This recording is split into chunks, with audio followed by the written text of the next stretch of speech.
Ladies and gentlemen, button pushers and wrench turners, welcome to another episode of Something's Broken. I got another special one today. I am sitting down with mi primo familia, my Mexican realtor, Marco Chavez. What's up, buddy? Not much. How you doing? Living the dream. So you just had a baby. I did. Yeah? It's You excited about that? a week. A week? Old. Yeah, 7 And days. you've been off of work? I've been off since work. then? Yeah. I'm going nuts about it. I'm sure, man. When are you expected to go back to work? Next Monday. Yeah. Next Monday I'm supposed to go back. And So- you just got your journeyman's, didn't you? Yeah, 2 weeks ago. It was fucking... study for like 2 months for this fucking test. Yeah.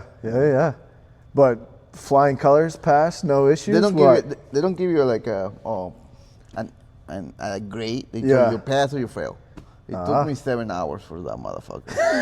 Dude, that's so stupid. So they do like an interview. Yeah. Like 3 hours and a half, 2 hours and a half it took me for an interview. Yeah. And then the rest of it is written.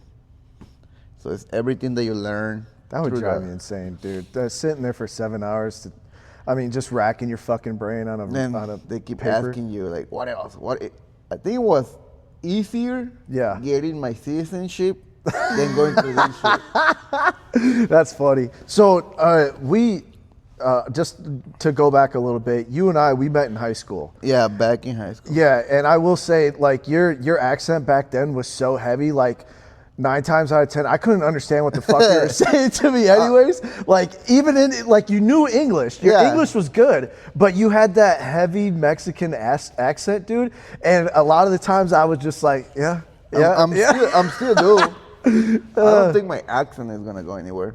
And for me, I don't want it to go anywhere. I like it. It makes you different from everybody else. Yeah. You're definitely a lot easier to, like, your words are clearer now. Yeah. Where back then it seemed like you were mumbling a lot of your words. I don't know, like being nervous and shit. Yeah, of course. When did your madre bring you here? So I came here because I grew up in Puerto. You've been there now. Yeah, we'll get into that. So I grew up down there. It's a surf town. Yeah. So all my friends were surfers. So when you're a surfer, there's alcohol involved all the time. Sure. There's marijuana involved. Oh yeah, I seen a lot of that down there. Party town. It's a party town. It is. I was 11 years old and I started to surf. So I looked up to these guys, and then they were like big shots back down there in Mexico. Yeah. And so, and all they do is like surf, get a bunch of girls, do alcohol, and smoke weed. Yeah. That's their this is a fucking dream life now. Yeah. And then you growing up to those role models, you think it's fucking normal. Yeah. So my mom was like, no. Not doing that. Didn't want you to grow up around I don't want you to be a surfer. Yeah, fair enough. Yeah, and then she said, you're going to the States. So that's why I came to the States. How old were you when you came here? I was like 17. 17? Yeah. Really? Yeah. Why do I think that you were in high school before that though? No, I got here on my freshman year, the end of my freshman year. Okay, that's why. You're right. And that's why your accent was so heavy, because you were literally just I just came got here. Yeah, just came here. And so how old were you when you did you have to get your citizenship before you came here? No, or did your mom bring you on a visa? Like No, how the fuck I got does that my work? citizenship here in the States. Okay, all right. So it's a process. Took me a while, but Yeah, it sucks. yeah. So yeah, it's like a lot of people say do it legally. It's a fucking The system is broken. The system is fucking broken. Yeah, I mean, you would know more than anybody else would. Yeah, the system is broken, and I think it's more for Mexicans since we're right next fucking neighbors. Right. It's easier for a person from Europe to get it's easier for a Mexican to become a fucking Spaniard and then get your green card. Really? It's easier for any country in Europe to get their visa. But Europeans don't want to come this way. Right. Yeah, right. Because we suck, yeah, I guess. but whatever. legally, on paper, it's easier to get your in Spain and then come here. That's interesting. That's wild. There's a lot, like... Not to... you had to just go through this process again because now that your wife has a kid now. Yeah, so we're going through the same shit again. It's like, it's going to be forever. Yeah. But it is what it is. Yeah. So, but like the goal ultimate for me is to go back someday to Mexico. Yeah. And come back to surf. Maybe not fucking get wasted. Yeah. All the time. But you're right. You're going to be an old man by the time you get to that fucking point. So them kids are going to age you by like 20 years, brother, and fucking 10, man. So, not that I know, but like right now I'm 34. Yeah. My daughter is 14. She's gonna be 14 next week. Okay. My son is 6, and the baby is 7 days. So my goal is to go back to Mexico by maybe 45 to 50. Okay. Like, fuck it. As a retirement. I'm done. Yeah. That's it. That's where you want to basically retire at. That's the whole idea. So, since you're saying that, you came to me. This was about a year ago, roughly, and just out of the blue hit me up and was like, "Hey, do you want to maybe go look at some land in Mexico? You ever thought about buying land in Mexico?" And I didn't know you were a fucking realtor. So, and at the time, it was honestly really interesting. As you were putting it, and then when you told me that you and the boys were going down there, I was like, man, this is a perfect time. Like, yeah, I would love to go down there and check it out. So it was me, you, and like 4 other guys, 4 or 5, 4 other guys from that you knew, either worked with or whatnot, and we all basically took a boys trip down there, and we had a good time. It was a great fucking time, but as we're down there, you kind of told us that something that I didn't even know as we were going down there, but your whole family has like this entire system set up down there as far as like realty goes. Like they like Marina is your mother, right? Mirna is your mother, and then Magda is my aunt. Your mom's sister. Basically, we can say they're the realtors, right? And then the uncle has the construction company. Yep. And then the cousin is the architect, so she puts the prints together and everything. Dude, you guys have this entire system down there, which was awesome to see, because when we went down there and you took us out to, was it Magda's cabana that we went to? Dude, that thing was awesome. Like, that was really fucking cool to see that. And then I got a little more into like, okay, maybe I really do want to buy some fucking land down here. And then you showed us to a bunch of land. You took us to a bunch of lots. Just beautiful, absolute beautiful location. And then not only that, but you basically were kind of like our tour guide down there. Like you took us, not the first time, but obviously the second time we went to Oaxaca. But the first time we went down there, you took us to Chicahua, and that was amazing in itself. We took a boat out to basically kind of like an island. It felt like an island. It's a little island. Yeah. And you took us out to Chicahua, and we spent like the day out there, and then we like got to swim in bioluminescent water and shit like that. That was awesome. As a dude like me, as a white dude from Wisconsin, bro, I would have never thought I would have been doing shit like that down there. But it was really cool to experience that. So how did your family get set up as that down there? Was your mom always in the realty down there? No, my mom used to work for like a Best Buy. Oh. So in Mexico there was only one Best Buy. Yeah. Everybody goes to buy their fridges, microwave. Yeah, sure. Or back in the day was pictures. Okay. She was in charge of the photography section. Oh. So everybody knows each other because everybody goes to one store. And then back then they used to pay commission. Yeah. You will do pictures or you will sell a fridge. You will get 10% of that. Yeah. So she was making really good money. But then that dried off. And then my aunt, she used to sell gold. It's a lot of like back in the day, to find gold, it was really easily and really cheap. Canadians came and they took over the gold. So Mexicans, we own a bunch of fucking mines of gold and silver. Yeah. And the people mining the gold and mining the silver are Canadians. Really? People don't know that. So in Mexico, in Oaxaca, there's a big mine. Okay. All the gold, nothing gets sold in Oaxaca. It comes to Canada. Wow. And then the Canadians just pay the taxes to the Oaxaca government. So people don't have no idea that shit. Interesting. So the same with silver. Okay. So growing up, all my family had a bunch of gold. Yeah. Chains, all this stuff. Yeah. And then Canada got involved. They sold the rights of the mine to Canada. Yeah. And Canada paid taxes. Right. Market kind of dissipated, whatever. Professions. The gold's still there, the silver's still there, but yeah, they don't sell it. Now you pay the same amount, the same price they're gonna pay in the States. Yeah. It's the same price you pay in Mexico. Back in the day, it was cheaper for us to buy. Right, right. So your mom obviously got out of this somehow, somewhere along the line. So my mom, my aunt Magda. Okay. She will sell gold to whole Puerto. The whole town knew my aunt. Gotcha. If you ask for my aunt, they know. Oh, I know who that is. Gotcha. So that dried off too. Yeah.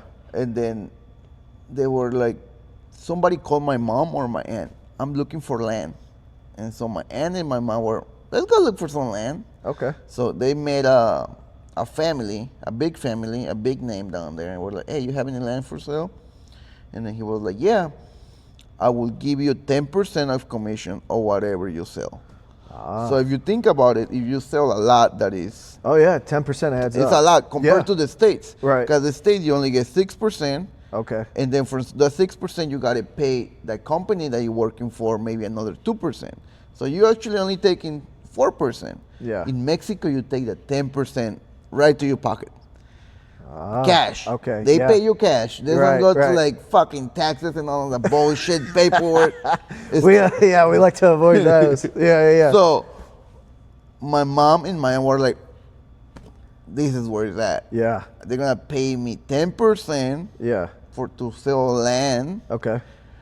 And then that was like 15 to 20 years ago. Gotcha. When that happened. Yeah. So my mom and my aunt were like, we're buying land. We get into the realty business. Yeah. So they would flip lots for this guy. That's how they started. And then they built their own inventory up. Correct. And then that's basically what you were showing us down there. That's what we have now. Right. That's what your family has now. Yeah. So my aunt and my mom starting. So there was another one. If you sell 10 lots, you get to keep one. Oh. So my aunt will be like, all right, I'm going to sell here, and I'm keeping all of them. I'm not selling, I'm keeping them. Back in the day, a lot used to be maybe $1,500. Really? A lot. Okay. That was 20 years ago. Okay. The same lot right now, you'll find it for maybe $40,000. God damn. Yeah. So my mom and my aunt were able to grab lots for it. The same size, right? Like yeah, the 10 by 20, 10 by 20 meters. Squared, right. So that's the standard down there? The standard dimension in Mexico for land. I don't know why. A lot, basically. Yeah, a lot. I don't know why that's the standard. Which is what I ended up. That's what you ended up buying from your mom. Yeah. So my mom and my aunt started buying, and they started telling all the family, buy land, buy land. Yeah. And then I was around 19 years old, 20 years old, and they were like, Marco, you gotta buy a land. You're gonna come back to Mexico someday. You have to have a house. Right. And they just got it through my head, and I bought one. My first lot that I bought. Wait, which one was it? The big house, the white house. Okay. So the one that was already had it built on it, or the one that you ended up building? The one that I ended up building. Okay. Where I have an American judge. Yeah. So I bought that lot for $3,000. Okay. Like $3,000 to $4,000 depends on the value of the dollar. And that's a 10 by 20 meter square. Yep. Okay. So that's a almost 3 stories and the palapa on top of it. Right. So that one I paid $3,000. Which is nice. It was nice as fuck, by the way. Yeah, we didn't go inside, but just looking at it from outside, it was nice as fuck. So on that one, I wouldn't done it without my aunt because my uncle Roman designed the house for me. He's architect, right? And he took care of building everything. He just asked me, I want 40% down, and then we can start building. Okay. And then I got really lucky because I started building during COVID. So everything's cheap. Nobody was building. Everything was cheap trying to sell. So everybody wanted to work and nobody was building. So materials were cheap.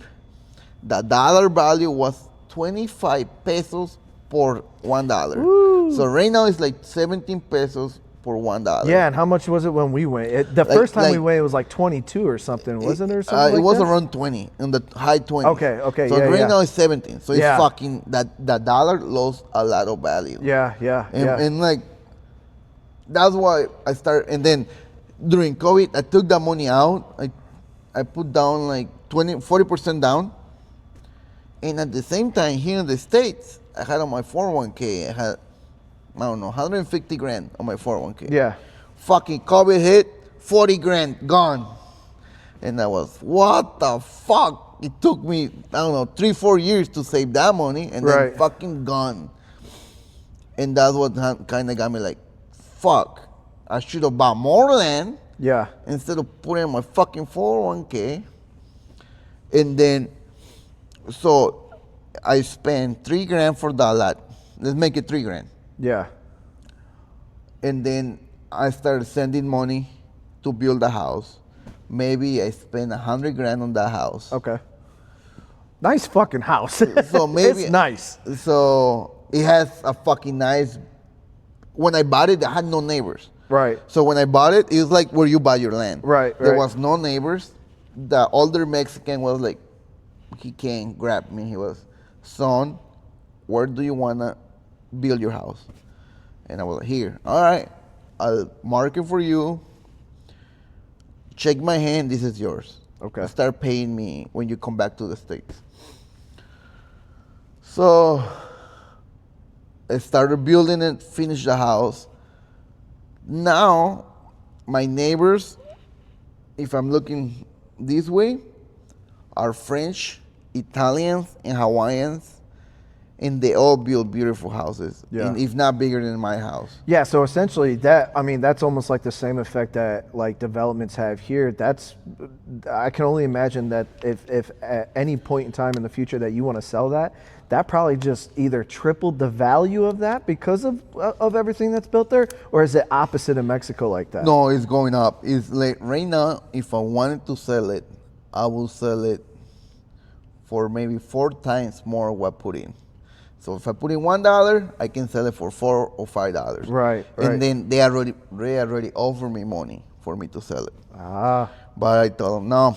Yeah. That house is not for sale. That's for my kids. Right. So that's for my oldest daughter. When you end up going back down there and retiring, essentially, where are you going to essentially live? I'm looking to buy a ranch. Okay. So it's in Oaxaca. We go through dry season. Yeah. Same as up here during the winter. Right. But right now, for some reason, it's been fucking raining during winter, which it never did before. But what's the average temperatures during the winter down there? Like when we're having winter up here in Wisconsin, it's like what, maybe 80. 80 down 80. There? It doesn't go below 60. Okay. But like during the day, 80. 60 maybe during the night. Gotcha. Yeah, 60. It doesn't go below 60. Yeah. So you're looking at a ranch outside of Oaxaca, or in Oaxaca, the city is Puerto Escondido. Yeah. So I'm looking half an hour from Puerto Escondido. So in the county, right? Or Oaxaca is the state? Oaxaca right? is the state. Puerto Escondido is the town.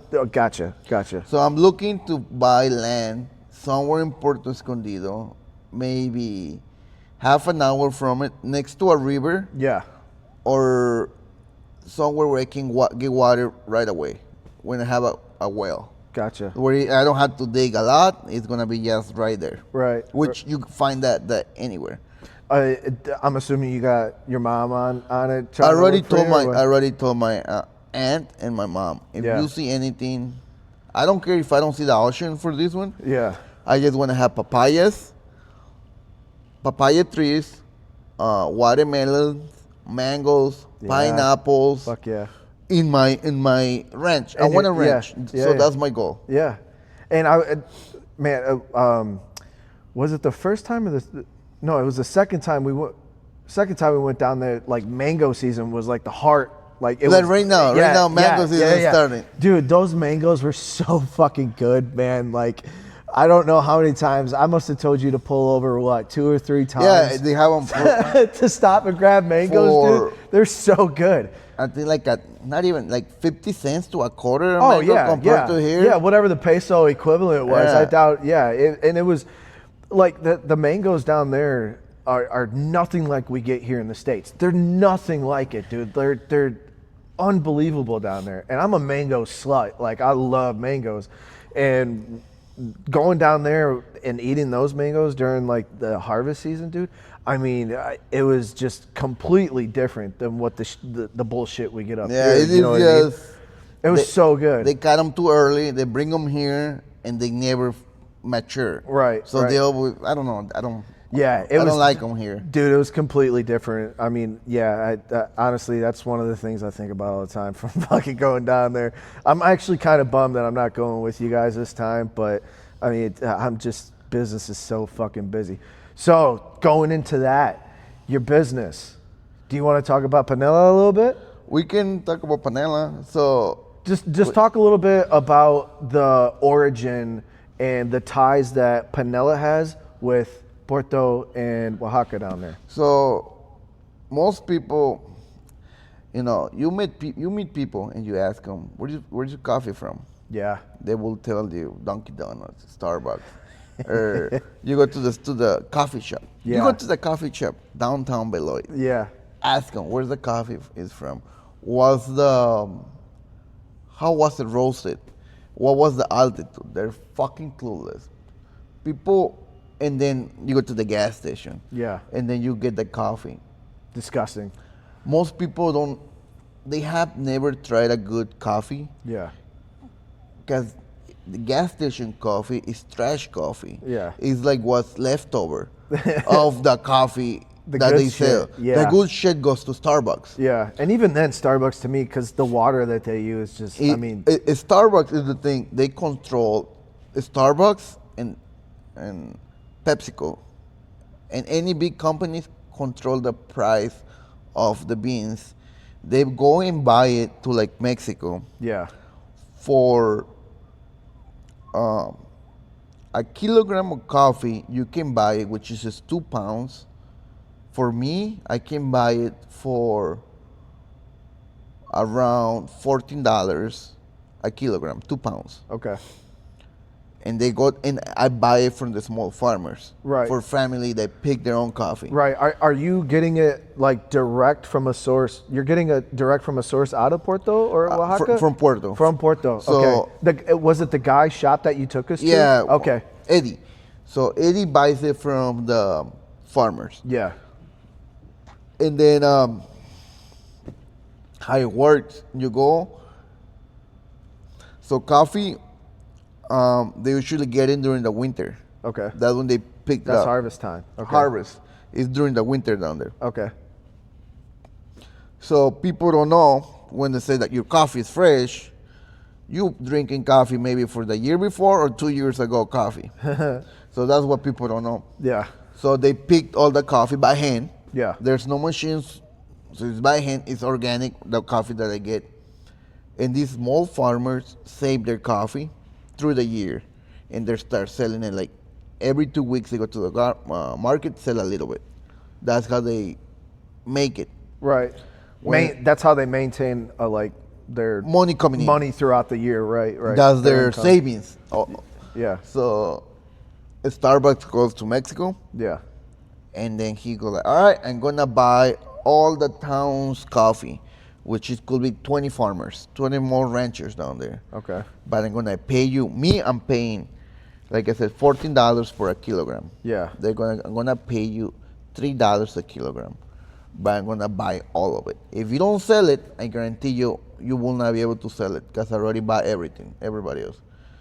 So that's how the small farmers getting fucked in Mexico by big corporations. Right. And then they bring it to the States. Yeah. And they fuck everybody else because you cannot find coffee, and then you gotta buy at the same price that they're been selling it. So you paying $20 for $20 per a kilogram, let's say. Yeah. And then that's how you go to Starbucks and we paying $10 for coffee. For a cup. And then and then I know it's expensive. The equipment is expensive and all of that. Yeah. But one of the main reasons is because coffee is so expensive because Starbucks buy all of it. And if you want to buy it from a different store, the price is really high. So, what made you want to decide to start Pamela Coffee? So, one of the biggest drugs in the world, besides cocaine, Caffeine, baby. Caffeine. Every American needs coffee to start the day. Yeah. Every American, every girl wants a fancy drink. Oh, taking a jab. So every girl wants a nice, sweet coffee. Yeah. And I was like, I know coffee will sell. Yeah. So did you have your source lined up before you decided to like build your Panella trailer and whatnot? By the way, your trailer is usually parked outside of the Menards parking lot here in Beloit, Wisconsin. Correct. All right. I just want everybody to know that. Go try it out. It's fucking good. It's like it's significantly different. Like you can definitely taste the difference in the coffee that Marco brings in. Compared to like Starbucks. Like I feel like all of Starbucks coffee, they have like fucked up names for all their coffee. It all tastes the same to It's just the blends that they use. Yeah. So the blends that we use is not dark. Right. So yeah, it's not a really dark coffee. It's not dark. Have. So you're not gonna you're getting for when you buy from us or from Oaxaca, you get 75% light. Okay. And 25% medium roasted. Okay. Which means the lighter you toast it, the more caffeine you get out of it. That's why I feel like I did a line drinking your coffee, bro. So you get more caffeine. Yeah. And we do like 25 to 35% medium roast. Yeah. So it's dark, the color. Okay. So people believe if the coffee is dark, black, dark, it's gonna be strong. It's gonna be strong on flavor. It's gonna give you the shits, but it doesn't have caffeine anymore because you burn all the caffeine. Okay, so you're essentially capitalizing on basically America's biggest addiction, which is caffeine. That's brilliant, honestly. So it's brilliant. I mean, and I will say, like I know I already said it once before, but dude, the taste of your coffee is significant compared to McDonald's or Starbucks or something like that. Like you can and we actually I learned this too when we went down to Puerto Escondido the first time. I think you took us to the restaurant that's across from Eddie's. I think you took us to there the second time too. The second time we went down there. But I mean, even just drinking that coffee then, I mean, it was just a significantly different taste. It's like I said, like Mexicans, I don't know, like Mexicans, like my culture. A lot of people don't know that Mexicans used to import coffee to like Los Angeles back in the day. Okay. Before Colombia took over. Okay. Because Colombia started using pesticides to get more coffee faster. Right, right. So back in the day, they used to get my town, Puerto, and all the towns in the Pacific side. The reason they're starting growing, the first reason, it was coffee. Back in the day, they used to sell the coffee, and they used to bring it to California. Okay. That's how Puerto started. Okay. And then that died out because Colombia took over, and other countries started. Brazil took over. They got more fields and all of that than we do. Right. And they can get a better price from down there. But that's the reason. But then every year they have a competition from all around the world. They all bring their coffee. in Oaxaca coffee is like numbers between 7 and 8 all the time within 30 countries that bring their coffee. Okay. So it's one of the best coffees in the world. Yeah. For the flavor. Yeah. The altitude that they give you. Okay. Like the beans, they are around orange trees, mandarin trees, mango trees, papaya trees. Okay, so they have influence. Yeah, all the fruits right. give the different flavor Gotcha. to the coffee. Gotcha. We keep saying Porto, and I just want everybody to know we're talking about Puerto Escondido. Yeah, I don't know if we've said that, but we keep saying Porto for short, and I don't want people to think we're talking like Puerto Rico or something. But no, we're talking about Puerto Escondido, which is essentially southwest of on the Mexico, Pacific side, all the way to the bottom. Side, yeah, and it's like basically southwest of the country of Mexico.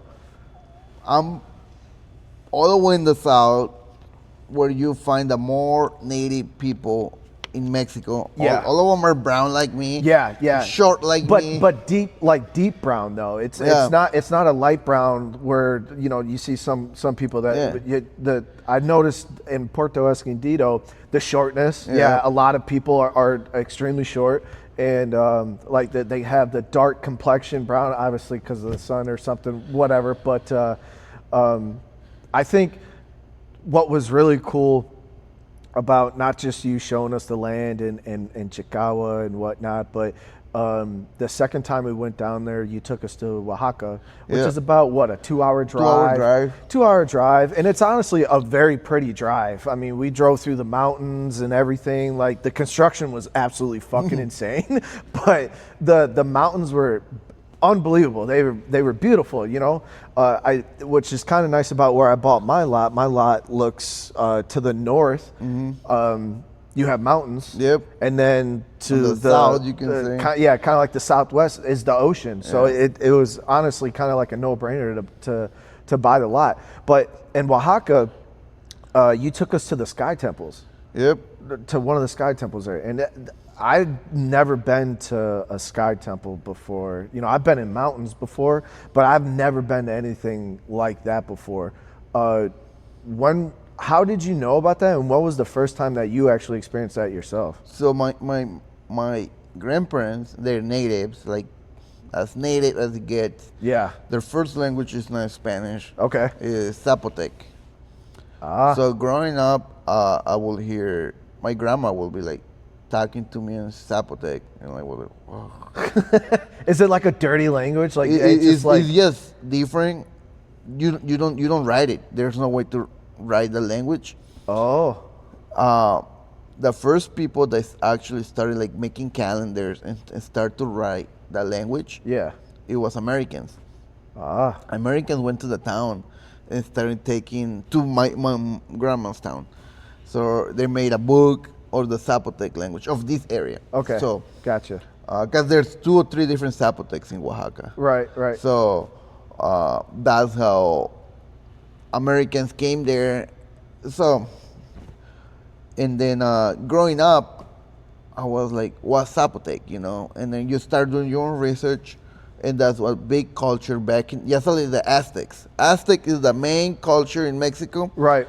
Which is what I guess the temple that you took us to was kind of the Zapotec. Aztec. No, Zapotec. Okay. So right. Zapotec, they call people from the sky. Gotcha. So that's where you get some of the movies. They got that green sculpture. Yeah. Yeah, I think it's green. Like the skull they used to make your skull larger. Yeah. If you were like a king or anybody in the royal family back then, right, they will fuck with your skull, make it larger. Yeah. Since you were a baby, wow, they will squeeze it. Up. They will squeeze it. Yeah. So it will look different to like the average person. Right. So, and how old were you when you first went to that temple? Oh, I might have been 6 years old. Okay. I went when I was younger. Yeah. And then nothing's really changed about it since then. No, right? Oaxaca hasn't changed. They've kind of like preserved that entire thing. And that temple was wild. What was really cool was the one side of the temple to the other side was, I mean, you can maybe say it was like a football field, if not like 2 football fields long, right? But the way that they built the temple, if one person is at one end of the temple and somebody's at the completely far side, you can hear each other like just talking normally, like you can hear it from the two football fields. It was, dude, it was wild, man. It was that I've never experienced anything like that. And then of course it's all surrounded by mountains and whatnot. But kind of back to the culture of Oaxaca. Not only did you take us to the temples, but you also took us downtown, like the authentic old Oaxaca downtown. The churches, all downtown. So, what is that area? Is there a specific name? It's like that, like downtown. They just call it downtown. It's like downtown. Yeah, but then if you look at there's 2 different cultures there. I took you to the Zapotec pyramids, let's say. You go downtown, and then you start looking at the Spaniards, what the Spaniards did. Oh, okay. Because then you start having all the churches, the way that they subdivide the land. Right. It's the same way they did it in like Mexico City, Oaxaca, and the big cities. Are the same designed the same way if you will go to Spain. Yeah. So which we had a layover in Mexico City coming back the second time, and you actually took us to downtown. To downtown in Mexico City, which was a fucking shit show because they had the teachers were protesting or strike. Something they like had that. A strike for, I don't know, Mexicans love to strike down there. It was just really cool to see all that. I mean, it was a part of culture. You know, I try to tell people, man, like the best thing that you could ever do in your life when you get out of high school is fucking travel. Like travel and experience other cultures, because I feel like the news does a really shitty job of painting a picture of cultures that isn't actual. Like the majority of the bullshit that you see on the news of them talking about Mexico and shit like that, dude, it's so bullshit. Like, from going to Mexico City and then going to Oaxaca and then going to Puerto Escondido. I mean, that's 3 major fucking cities that I've experienced. None of it is a picture that the mainstream media has painted here in the U.S. of it, dude. And it's really fucked up, you know. And I've been to Europe. I've been to Poland and Germany, and it was almost like the same thing going over there, dude. Like the picture that is painted here on social media of what they show you here is nothing like when you actually go there. I think they, every time they talk about Mexico, like I will tell co-workers, let's go to Mexico or blah blah blah, and they be like, no, they're gonna cut your head off. Cartel. I'm white. Cartel. I'm gonna get kidnapped. I'm white. And like my neighbors been all with white in Puerto.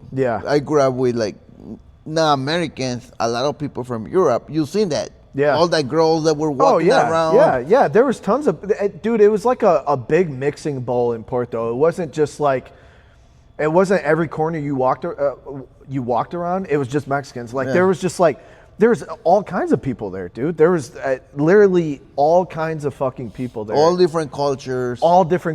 We met some people from Belgium, dude. I mean, we met several people from Europe. I mean, there were Spanish-speaking people there that weren't from Mexico, but were Argentina, there. Argentina. Yeah, exactly. But you don't you see them and they're all white, and you think they're all American until they ignore you. Right. We, the other group of friends that I went with, you will see girls, and then they were like, "Yeah, I can tell you're American." So getting back into the realty down there. If somebody, we'll kind of wrap this up. If somebody is interested in buying land in Puerto Escondido through you, or how do they do that? So they can come with me. I love to go to Mexico. Yeah, I know you do, buddy. I fucking love going I know you do, there. buddy. I love it too. You got me fucking wild. I've been there 3 times already. Since the first time that I went. Within a year. In a year. I've been there 3 times in a year. I fucking love it. But so I take in more friends like that, and they fucking love it. Yeah. And then they told you, Americans cannot own land in another country. That's what they will tell you first. There's loopholes for everything, here in the States. Yeah, we worked that loophole nicely. So there's loopholes for everything, even here. We use loopholes for taxes as a business owner. Yep. You look for a loophole so you buy a truck. Instead of giving money to the government, you buy a truck. Yeah. Same thing in Mexico. Yeah. Like I said, my neighbors, growing up in a different neighborhood where I grew up, my neighbor was in front of my house. They were Italian. Yeah. And then they were there for 20 years. Since I was like 6 years old, I went back and they're still there in the house. Okay. You don't get kicked out of the land. Right. So to buy land, you need to make sure you go with a local. I will say never buy. That's number one, for sure. Never buy land from a foreign or person that is not from the area. Yeah. My area will be Oaxaca, Puerto. Yeah. Never essentially somebody, this may sound cliche, but somebody that's trustworthy in a sense. You know what I mean? The reason I'm saying don't buy land for a foreign, because they can leave anytime that they want, and they're just going to take the money that you pay to them. And the fucking land had trouble, so two deeds. Yeah, because we kind of ran into a little trouble when I purchased my land, but essentially, we got it all taken care of and legit, and I got my land deed and everything like that. It's all legit. But there's different counties, different rules. So you got to see where you're gonna buy it, how much are gonna be your taxes. Yeah. So for taxes, we love taxes. Yeah. So in Oaxaca is unique when it comes to paying taxes. So if you're there, let's say you build your house, once a year, the town is gonna come up to you and be like, we're gonna do a complete cleanup of the town. You wanna come and help or you wanna pay? So if you say I wanna pay, you're talking about $200 a year for your lot or your house. Right. If you wanna help, you just go and work with the town for 1 or 2 days. I love that. I would do that in a heartbeat. That's how you pay taxes for where I'm from. Yeah. I have another house, different county where you are. My duties to be part of that township, that county, I have to go and turn the pump for water once a month. I'm in charge of the water pump for the whole community. So I got to go turn it on in the morning and go shut it off at night for a whole month. But since I'm not there, I pay a local to do that for me. So interesting. So that's another. That's basically you paying into your taxes. That's my taxes right there for a different town. That's fucking cool, man. I honestly love that. So that's a different town. And then, like I said, every town is different. Yeah. There's another town that there's no way around it. Since I'm not there, I have to pay $250 a year for my lot. That's taxes. Okay. Every year, no way around it because I'm not there. Right. The day that I build a house or a cabana, whatever in that lot, you don't have to pay that money as long as you go help with the town. Okay. So every town is different, and that's when you're buying land, you have to make sure where you buying it, who's gonna be in charge of the town. Right, right. So essentially, basically what you're saying is, let's buy from you. You can buy from me. Yeah. And then to all the people that have bought land from me, here in Beloit maybe. Yeah, there's a lot of people here that have bought land from maybe like 40 people here in Beloit. No shit. Yeah. Like few business owners. I mean, the group of guys that we went with, I mean, just 2 of those guys bought fucking land from me down there. They loved it. And they know me. I ain't gonna go nowhere. I'm gonna go down there. I know exactly where you're going. You've shown me. I show you where I'm gonna be. Yeah. So if somebody is interested in wanting to get a hold of you, what is the best way for them to do that? I'm pretty sure she's gonna put my Facebook account name down here. You can send me a message there. We can take a trip. I'll take a trip with your family so they can see it. If you want to kind of turn you into like a tour guide / realtor, essentially, which is unique in itself. You know what I mean? I'm going in 3 weeks. Yep. I'm taking 5 guys in 3 weeks. They're gonna go fishing. I have a friend that's gonna take marlin fishing. Yeah, Marco has so many fucking connections down in Puerto Escondido, dude. I mean, he made everything so easy. Getting our hotel was extremely easy. Marco took care of all that shit. All we had to do was just give them money. Like, everything was taken care of. Everything, like, you pay. Yeah, you pay them direct. We're not just like giving money, money to Marco. Fucking charging you. Yeah. Like, the trip is, you paying your trip, pretty much. Yeah, essentially. You paying at the cost or what they will charge you. Right. You're not paying like a tourist trip. Yeah. So for an example, the trip that's going down there, you're taking the guys fishing. Are you guys going to go to Chicala again? Or? They want to go to Oaxaca, like Oaxaca? the city. Yeah, so that's they want fair. to go see the pyramids. Yeah. They want to go fishing for sure. Yeah. Go trying to get a marlin. Okay.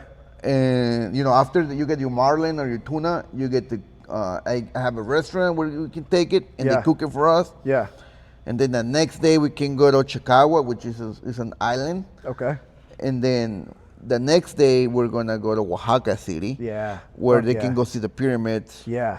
That's all a the must. markets. Seeing those pyramids, it's a must, dude. The market, and then Oaxaca in general. Maybe take them to a factory where they make mezcal. Oh. So nice like tequila, but mezcal. So go take them to like a small factory. Dude, that's so bad. It's so bad. So the best, the most ideal way is I'll try to. This is gonna go on YouTube, but I'll somehow try to get your contact information. Put my number. I'll message you later about it and be like, hey, I need this information, but it'll be down in the job description if you want to get a hold of Marco about buying some fucking land in Mexico, which to me was a no-brainer. It's awesome. Like, I'm not gonna say how much you pay for your land, but let's say you pay $5. That was last year. Yeah. So you pay $5. I just seen people selling land next to your land. They open a brand new subdivision. They want, if you pay $5, they want $9 next to your subdivision.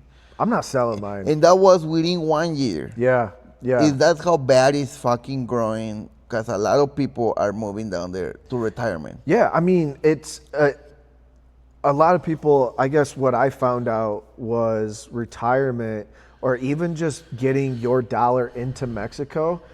Our dollar here in the U.S. circulates 100 fucking times and it gets taxed at every fucking turn that dollar takes. So your dollar gets taxed 100 times here. When it goes into Mexico, it gets taxed maybe a couple times, but then that dollar is in rotation, and then like you don't have the taxes on your dollar down there. If you go to a small restaurant, a small town. Yeah.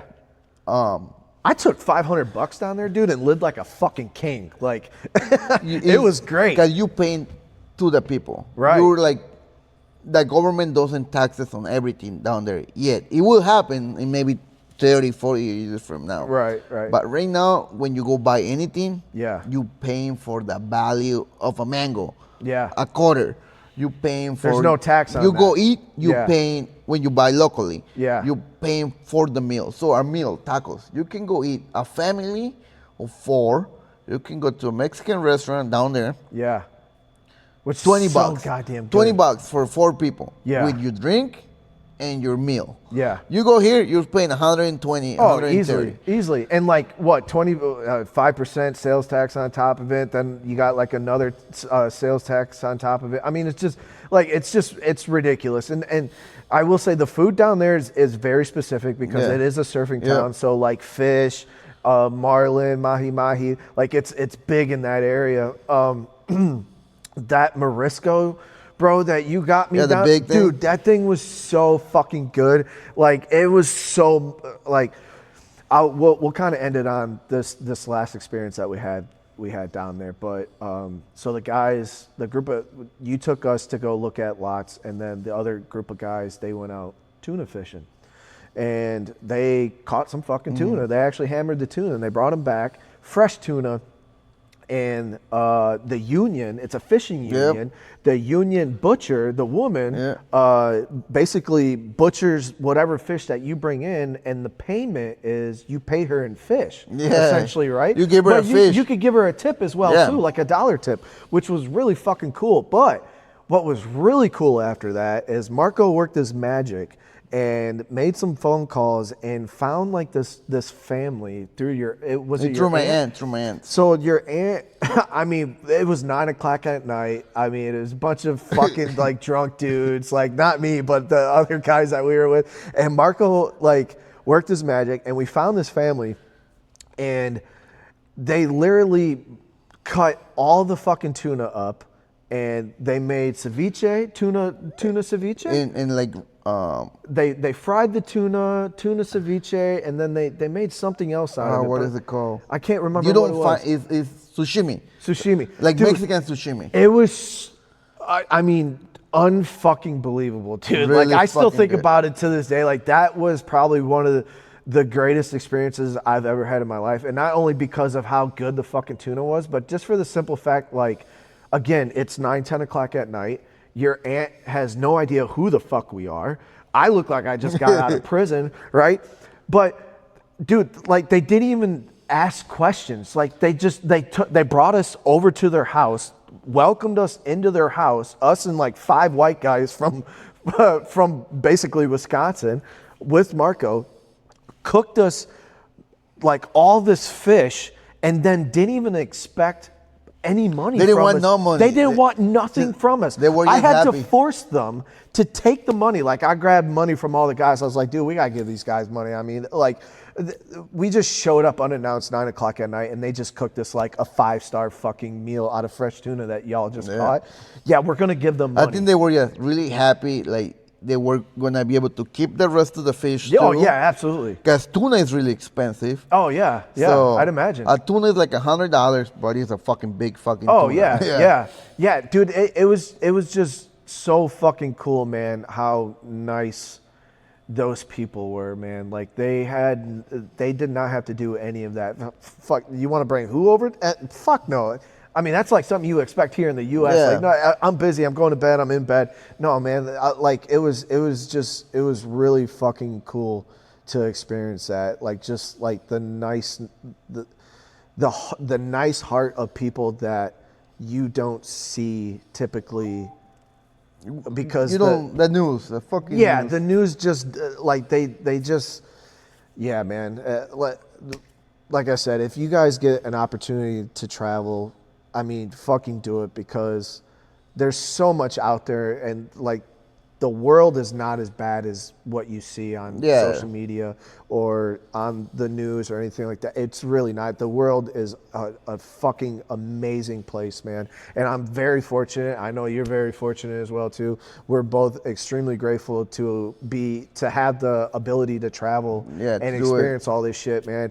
And I honestly can't wait to go back. Buddy, I appreciate you sitting down with me, man.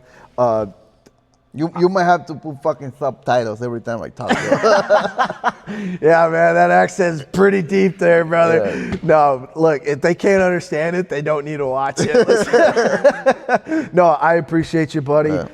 I hope you guys have a good time. And yeah, man. All right, thanks. Yeah. Good time. Oh, my fucking computer is closed. That's okay. 53 minutes.